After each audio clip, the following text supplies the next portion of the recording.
everyone, I'm Apeksha Singh, your biology educator, and I welcome everyone in this wonderful series जिसका नाम है rapid revision, जिसमें हम बहुत ही कम टाइम के अंदर अंदर एक चैप्टर का रिवीजन करवा देते हैं।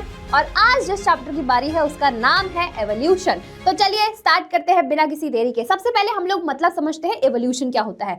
तो एवोल्यूशन एक ग्रेजुअल चेंज है। ग्रेजुअल मतलब बहुत ही स्लो, है ना, बहुत ही स्लो और सीक्वेंशियल चेंज है जो किसी भी ऑर्गेनिज्म में होता है मिलियन ऑफ ईयर्स तक। ठीक है, क्या हो रहा है, मिलियन ऑफ ईयर्स तक कोई चेंज हो रहा है, उसको हम एवोल्यूशन बोलते हैं। अब यहाँ पर सबसे बड़ा जो सवाल था कि आखिर में लाइफ का ओरिजिन कैसे हुआ, है ना, ये वाला जो है ना, ये सबसे बड़ा सवाल था कि आखिर में जो है लाइफ का ओरिजिन कैसे हुआ था।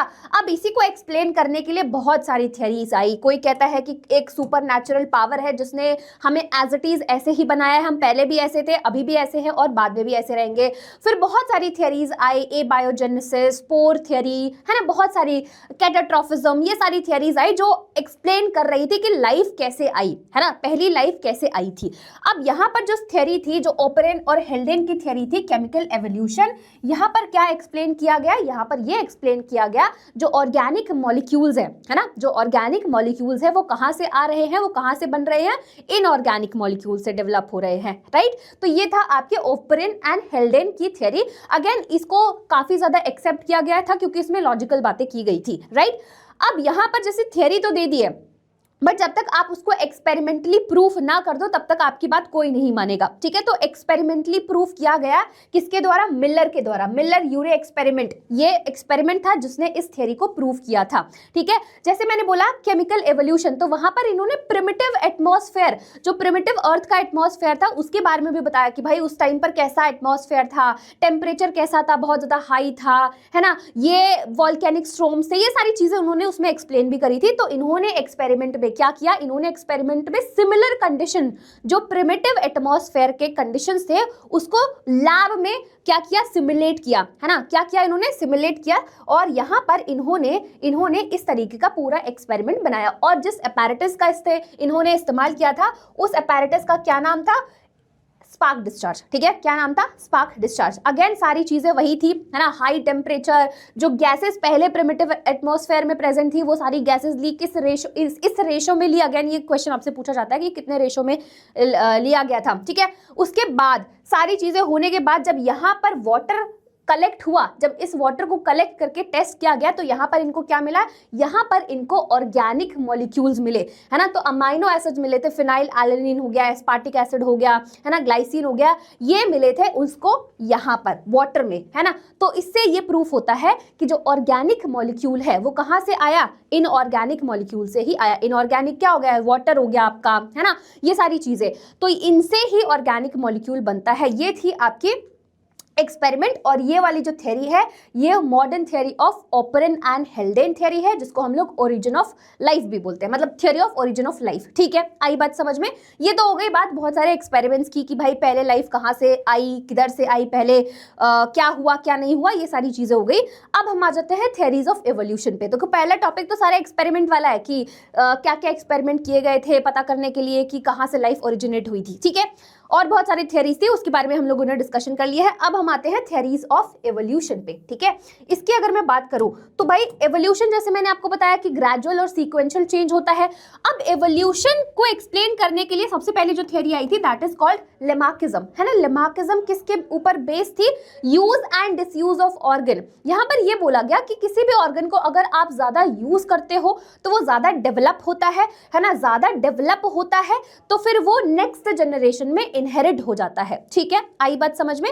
यहां पर जैसे कि लेमार्किज्म में, जैसे मैंने बताया, use and disuse of organ के बेस्ड पे था, है ना। साथ ही साथ जो भी एक्वायर किया गया है, जो भी एक्वायर किया गया है कैरेक्टर, है ना, वो आपके दूसरे जनरेशन में भी इनहेरिट होता है। ठीक है, जैसे इन्होंने एक एग्जांपल दिया है जिराफ की नेक का। ठीक है, तो पहले क्या होता था, जिराफ की जो नेक है वो काफी ज्यादा छोटी हुआ करती थी।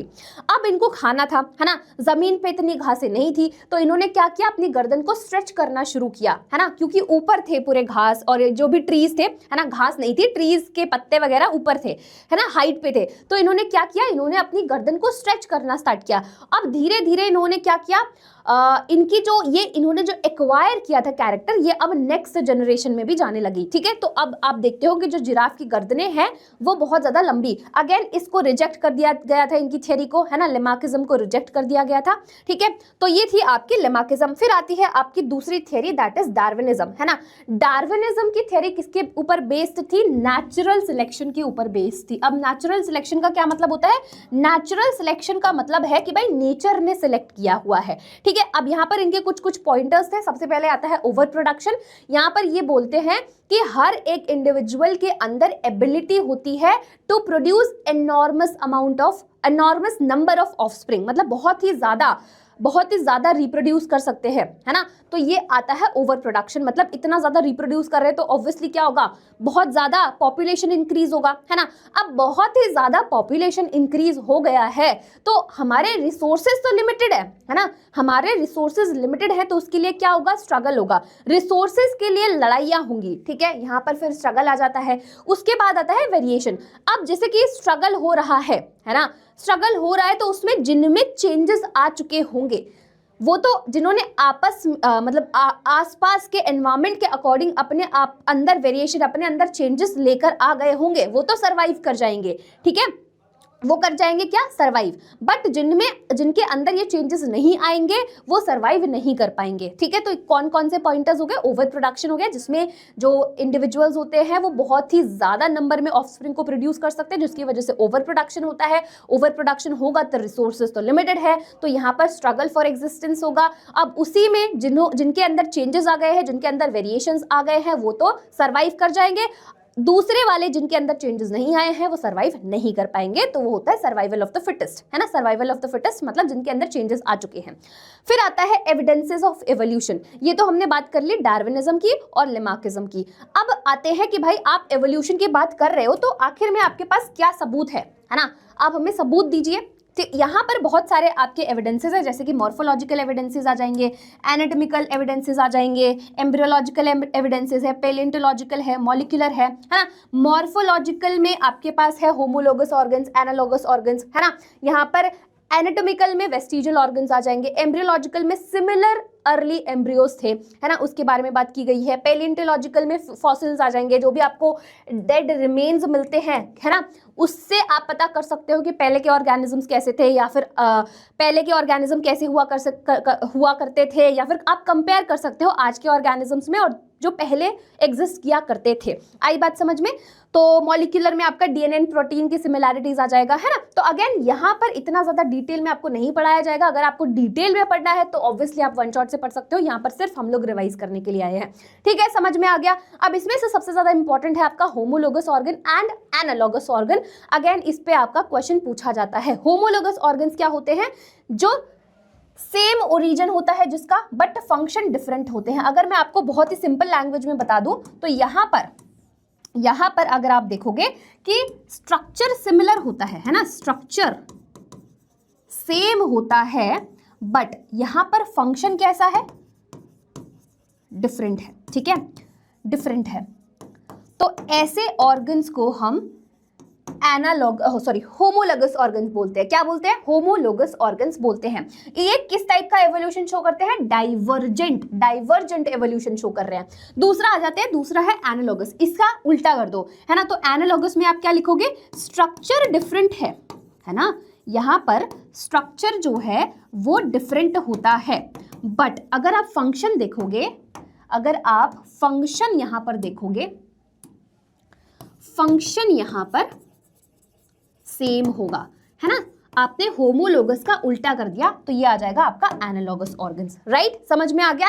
This is very important topic. यहां से आपसे क्वेश्चंस पूछे जाएंगे। होमोलोगस ऑर्गन्स और एनालॉगस ऑर्गन्स क्या होते हैं। साथ ही साथ जो एनालॉगस है ना, जो एनालॉगस ऑर्गन, ये किस टाइप का एवोल्यूशन शो करते हैं? कन्वर्जेंट एवोल्यूशन शो करते हैं, मतलब कन्वर्ज हो रहे हैं, यहाँ पर डाइवर्ज हो रहे हैं। ठीक है, तो आपका homologous divergent evolution, analogous convergent evolution. चलिए आगे बढ़ते हैं। नेक्स्ट आते हैं मैकेनिज्म ऑफ एवोल्यूशन पे। तो भाई जो ये ग्रेजुअल चेंजेस हो रहे हैं, सीक्वेंशियल चेंजेस हो रहे हैं बहुत टाइम तक, ये किसकी वजह से, क्या मैकेनिज्म है इसके पीछे? तो अकॉर्डिंग टू डार्विन जी क्या बोलते हैं, है ना, डार्विन जी ये बोलते हैं कि वेरिएशंस जो है वो रिस्पॉन्सिबल होती है एवोल्यूशन के लिए। ठीक है, और दूसरा आते हैं ह्यूगो डी वेरीज। इन्होंने क्या बोला है, इन्होंने बोला है जो म्यूटेशन है वो रिस्पॉन्सिबल होती है। जैसे वेरिएशन क्या बोला उसने कि बहुत टाइम तक, है ना, धीरे धीरे धीरे धीरे चेंजेस आते हैं, उसके बाद कोई नया ऑर्गेनिज्म आपको देखने को मिलेगा, है ना। बट यहाँ पर म्यूटेशन, ह्यूगो डी वेरीज बोलते हैं कि म्यूटेशन है जो इवोल्यूशन के लिए रिस्पॉन्सिबल होता है, ना कि ये वेरिएशंस। आई बात समझ में? तो अगेन इसके बीच में डिफरेंस भी पूछा जाता है, तो ये चीज भी आप याद कर लेना कि वेरिएशन, डार्विन के वेरिएशन और ह्यूगो डी वेरीज के म्यूटेशन में क्या डिफरेंस है, राइट। ये चीज भी आपसे पूछा जाएगा। फिर हम आते हैं नेचुरल सिलेक्शन। जैसे मैंने बताया था नेचुरल सिलेक्शन मतलब नेचर ने सिलेक्ट किया है। अब यहाँ पर 3 टाइप के ग्राफ आते हैं, एक डायरेक्शनल, स्टेबलाइजिंग एंड डिसरप्टिव। उसको पढ़ना इज वेरी वेरी इंपॉर्टेंट, है ना। तो एक बार हम इसको समझ लेते हैं। नेचुरल सिलेक्शन की अगर मैं बात करूं तो इसका क्या मतलब है, गेटिंग सिलेक्टेड बाय नेचर। अब यहाँ पर अगर आप ग्राफ देखोगे तो स्टेबलाइजिंग, डायरेक्शनल और डिसरप्टिव होता है। अच्छा, अगर मैं यहाँ पर एक नॉर्मल की बात करूं तो ये जो आपका कैपिटल ए स्मॉल ए है ना, ये आपका पेरिफेरल है, ये भी आपका पेरिफेरल है, ये आपका मीन हो जाएगा, कैपिटल ए और स्मॉल ए, ठीक है। अच्छा, अगर यहाँ पर सिर्फ मीन कैरेक्टर ही सिलेक्ट हो रहे हैं, ठीक है, if mean characters are selected by nature, that is capital A और स्मॉल ए, ठीक है, तो इस टाइम पर ग्राफ कैसा बनेगा, इस टाइम पर ग्राफ तब किस टाइप का ग्राफ बनता है आपका, तब आपका स्टेबलाइजिंग ग्राफ बनता है, ठीक है। तो इस तरीके का आपका ग्राफ बनेगा, सिर्फ मीन कैरेक्टर्स सिलेक्ट कर रहा है नेचर, तो यहाँ पर लॉन्ग एंड नैरो ग्राफ बनेगा। ये देख रहे हैं, इस टाइप का आपका ग्राफ बनता है। इस टाइप के ग्राफ को हम लोग स्टेबलाइजिंग ग्राफ बोलते हैं। फिर हम आ जाते हैं दूसरे पे, अगर सिर्फ पेरिफेरल कैरेक्टर को ही नेचर सिलेक्ट कर रहा है, समझ रहे हो मेरी बात, पेरिफेरल कैरेक्टर को सिर्फ इधर, जैसे कि मैंने बोला कि इस वाले कैरेक्टर को ही नेचर सिलेक्ट कर रहा है ना, इसको सिलेक्ट कर रहा है, तो यहाँ पर जो पीक है वो एक डायरेक्शन में शिफ्ट हो जाएगी, तो ऐसे ग्राफ को हम लोग डायरेक्शनल ग्राफ बोलते हैं, ठीक है। कैसे बोलेंगे, डायरेक्शनल ग्राफ बोलेंगे। अगर दोनों ही पेरिफेरल कैरेक्टर जो है नेचर सिलेक्ट कर रहा है, उस टाइम पर जो ग्राफ बनेगा वो आपका डिसरप्टिव बनेगा। यही चीज यहाँ पर लिखा हुआ है, when both peripheral characters are selected more than the mean character, mean character से ज्यादा दोनों पेरिफेरल कैरेक्टर्स जो है वो सिलेक्ट कर रहा है नेचर, उस टाइम पर जो ग्राफ बनता है वो डिसरप्टिव ग्राफ बनता है। यहाँ पर अगर आप देखोगे तो यहाँ पर आपको 2 पीक्स देखने को मिलेगा, तो मतलब दोनों पेरिफेरल कैरेक्टर्स को सिलेक्ट कर रहा है। यहाँ पर सिर्फ एक ही पेरिफेरल कैरेक्टर को सेलेक्ट किया है, इसी वजह से ये पीक जो है वो शिफ्ट हो गया है एक डायरेक्शन में। क्लियर हो गया, ये ग्राफ बहुत ज्यादा इंपॉर्टेंट है, अगेन इस पे क्वेश्चन पूछा जा सकता है। चलिए आगे बढ़ते हैं। तो ये स्टेबलाइजिंग हो गया, फिर ये आपका डायरेक्शनल हो गया और ये आपका डिसरप्टिव हो गया। अब थोड़ा सा और आगे बढ़ते हैं। नेक्स्ट हम बात करने वाले हैं हार्डी-विनबर्ग प्रिंसिपल पे। तो हार्डी-विनबर्ग प्रिंसिपल क्या बोलता है कि जो एलिलिक फ्रीक्वेंसी है वो हमेशा कांस्टेंट रहती है किसी भी पॉपुलेशन में। यहाँ पर इक्वेशन दिया हुआ है ना, p² + 2pq plus q square is equals to 1, ठीक है। एलिलिक ये क्या दर्शाता है, दर्शाता ये है कि allylic frequency always remains constant in a population. अब ऐसे कौन से फैक्टर्स हैं जो इसको चेंज कर सकते हैं, जैसे कि आपका म्यूटेशन हो गया, कोई भी सडन चेंज, है ना, कोई भी सडन चेंज, फिर आता है जीन फ्लो, है ना, फिर आता है जेनेटिक ड्रिफ्ट, जेनेटिक ड्रिफ्ट के बाद नेचुरल सिलेक्शन और आपका रिकॉम्बिनेशन। ये सारे फैक्टर्स हैं जो इसको चेंज कर सकते हैं, ठीक है। अगर मैं बोलती हूँ it is not equals to 1, it is not equals to 1, तो यहां पर क्या हो रहा है, चेंज हो रहा है। एलिलिक फ्रीक्वेंसी सेम नहीं है, है ना, सॉरी कांस्टेंट नहीं है, कांस्टेंट नहीं है, तो that means is not equals to 1। आई बात समझ में? ओके, आगे बढ़ते हैं। जेनेटिक ड्रिफ्ट क्या होता है, तो अगर एलील की फ्रीक्वेंसी में कोई भी चेंज, कोई भी रैंडम चेंज आया, उसको हम जेनेटिक ड्रिफ्ट बोलते हैं, ठीक है।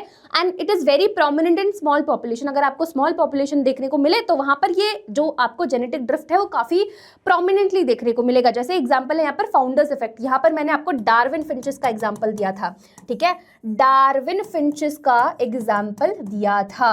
आई बात समझ में? क्लियर हो गया, ठीक है। चलो आगे बढ़ते हैं। स्पीसिएशन, स्पीसिएशन का क्या मतलब होता है, न्यू स्पीशीज का बनना, न्यू स्पीशीज का बनना। अब इसके क्या क्या कॉजेज हो सकते हैं, किस किस रीजन की वजह से नई स्पीशीज बन सकती है। पहला तो आ गया जेनेटिक ड्रिफ्ट, है ना, जेनेटिक ड्रिफ्ट मैंने आपको बताया, कोई भी एलीलिक फ्रीक्वेंसी में कोई भी रैंडम चेंज आ जाए उसको हम जेनेटिक ड्रिफ्ट बोलते हैं। नेचुरल सिलेक्शन की वजह से, नेचर ने सिलेक्ट किया है उसकी वजह से भी नई स्पीशीज बन सकती है। म्यूटेशन की वजह से, है ना, आइसोलेशन की वजह से। अब यहाँ पर 2 टाइप का आइसोलेशन होता है, पहला आपका जियोग्राफिकल हो जाएगा, है ना, ज्योग्राफी से, जो ज्योग्राफी की वजह से आइसोलेशन हो रहा है that is called geographical. Reproductive isolation, है ना, तो ये सारे कॉजेज है जिसकी वजह से नई स्पीशीज बन सकती है। और स्पीशिएशन क्या होता है, फॉर्मेशन ऑफ न्यू स्पीशीज, ठीक है। नेक्स्ट आते हैं हम लोग एडेप्टिव रेडिएशन। एडेप्टिव रेडिएशन अगर मैं बहुत ही सिंपल लैंग्वेज में बताऊं तो एक पॉइंट से, है ना, एक पॉइंट से बहुत सारी नई स्पीशीज का बनना, ठीक है, एक पॉइंट से बहुत सारी नई स्पीशीज का बनना, ठीक है। तो जैसे कि यहाँ पर इसका कॉमन एंसेस्टर होगा, ठीक है, ये एक कॉमन एंसेस्टर है, ठीक है। तो एक पॉइंट से एंसेस्टर्स, एक पॉइंट से नई स्पीशीज का बनना, ठीक है, जैसे कि वो भी इन अ गिवन जोग्राफिकल एरिया। जैसे एग्जांपल दिया हुआ है डार्विन फिंचेस का, तो जब आपके गैलापागोस आइलैंड पे गए थे डार्विन चचा, वहां पर उन्होंने देखा कि भाई देखो फिंचेस क्या होती है, जो छोटी सी एकदम ब्लैक कलर की बर्ड्स होती है ना, तो ये इन्होंने देखा उनके बीक में मॉडिफिकेशन, ठीक है। तो यहाँ पर क्या होगा, एक ओरिजिनल होगी, एक ओरिजिनल फिंच होगी, और उसी से पूरा ये नई स्पीशीज बनी है। मतलब उनके बीक में मॉडिफिकेशन कैसे आया, जिस तरीके का उनको खाना मिला, है ना, जिस तरीके का उनको खाना मिला खाने को, उसी की तरीके के उन्होंने मॉडिफिकेशन दिखा दिया। तो एग्जांपल आ जाएगा डार्विन फिंचेस, किसी भी एक पॉइंट से, है ना, किसी भी एक पॉइंट से, एक पॉइंट क्या होगा, कॉमन एंसेस्टर होगा, उससे बहुत सारी नई स्पीशीज बन रही है, that is called adaptive radiation. अब हम आते हैं अपने एवोल्यूशन ऑफ मैन पे। यहाँ पर सबसे पहले हम लोग बात करने वाले हैं origin and evolution of man. तो यहाँ पर बताया गया 15 मिलियन ईयर्स अगो कुछ ऐसे प्राइमेट्स थे, है ना, जिनको हमने बोला ड्रायोपिथिकस एंड रमापिथिकस एग्जिस्ट किया करते थे, है ना। अब यहाँ पर इन्होंने बोला है कि दे आर हेयरी, और किसकी तरह वॉक करते थे, गोरिल्लास एंड चिंपैंजी की तरह वॉक किया करते थे। रमापिथिकस जो था वो मोर मैन लाइक था, और ड्रायोपिथिकस जो था वो मोर एप लाइक था, ठीक है। सबसे उसके बाद आता है आपका ऑस्ट्रेलोपिथिकस, है ना। यहाँ पर अगर आप बात करोगे तो इनके कुछ fossils, few fossils of man like bones have been discovered in Ethiopia and Tanzania. ये ज्यादा टॉल नहीं थे, है ना, 4 फीट से ज्यादा लंबे नहीं थे, बट अपराइट वॉक किया करते थे, ठीक है। ईस्ट अफ्रीकन ग्रासलैंड में रहा करते थे, और they hunted with stone weapons but essentially ate fruit. ये तो हो गई आपकी ऑस्ट्रेलोपिथिकन्स के बारे में। अब हम आते हैं होमो हेबिलिस के बारे में। इसको हमने क्या बोला था, फर्स्ट ह्यूमन लाइक बीइंग बोला था। इनकी ब्रेन कैपेसिटीज कितनी थी, 650। इट लाइज बिटवीन 650 से लेकर 800 सीसी के बीच में, और इन्होंने भी मीट वीट नहीं खाया था, है ना। नेक्स्ट आता है आपका होमो इरेक्टस। इनके जो फॉसिल्स हैं वो डिस्कवर हुए थे इन जावा 1891 में, जिसने ये रिवील किया था the next stage homo erectus about 1.5 million year ago. इनके पास लार्ज ब्रेन था, अराउंड 900 सीसी का, है ना, और इन्होंने मीट खाते थे, ठीक है। They probably ate meat. फिर आता है निएंडरथल्स। निएंडरथल की अगर मैं बात करूं, इनका जो ब्रेन साइज था 1400 सीसी था। कहाँ पर रहते थे, lived in near east and central Asia. और यहाँ पर कितने सालों पहले, इतने, ठीक है, 1 लाख से लेकर 40,000 ईयर्स बैक ये रहा करते थे। They use hide to protect their body and buried their dead, ठीक है। तो मतलब ये वो कुछ कल्चरल और रिलीजियस चीज़ें फॉलो करने लग गए थे। फिर आते हैं मॉडर्न होमोसेपियंस, है ना।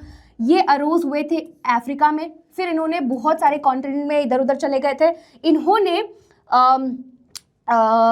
मतलब अगर आप देखोगे, इन्होंने बहुत सारी पेंटिंग्स वगैरह भी बनाई थी। जैसे यहाँ पर लिखा हुआ है pre historic cave art develop at about 18,000 years ago. One such cave painting अभी भी एग्जिस्ट करती है ना। आपने सुना होगा रायसेन डिस्ट्रिक्ट ऑफ मध्य प्रदेश, वहाँ पर अभी भी भीमबेटका केव्स है, वहाँ पर वो पेंटिंग जो है वो एग्जिस्ट करती थी। उसके बाद आपका एग्रीकल्चर आया, है ना, around 10,000 year back, and human settlement जो है वो स्टार्ट हो गई थी, ठीक है। ह्यूमन सिविलाइजेशन जो है वो स्टार्ट हो गई थी। इस तरीके से जो आपका मेन है उसका एवोल्यूशन हुआ था। तो सबसे पहले आ जाएंगे आपको ड्रायोपिथिकस एंड रमापिथिकस, उसके बाद ऑस्ट्रेलोपिथीशियंस, फिर आपके होमो हैबिलिस आ जाएंगे, उसके बाद होमो इरेक्टस आ जाएंगे, निएंडरथल आ जाएंगे, और फिर आपके मॉडर्न होमोसेपियंस आ जाएंगे। और इसी के साथ हमारा ये प्यारा सा जो चैप्टर है वो समाप्त होता है, ठीक है।